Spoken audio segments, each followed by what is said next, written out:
ஒருத்தருக்கு அடுத்து வரப்போகிற திசை ராகு திசை.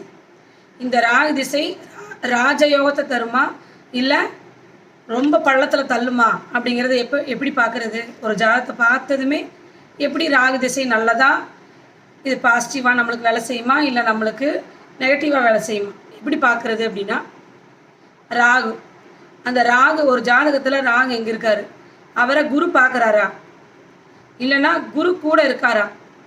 குரு வக்ரமாய் ராகு கூட சேர்ந்துருந்தா இன்னும் சிறப்பான யோகத்தை செய்வார்.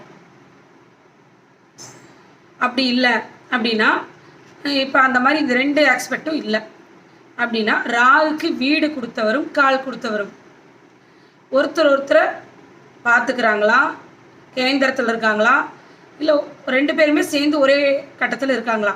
இதெல்லாம் இருக்கும்போது அவருக்கு வரக்கூடிய ராகு திசை யோகமான திசை அப்படிங்கிறதுல எந்த சந்தேகமும் இல்லை.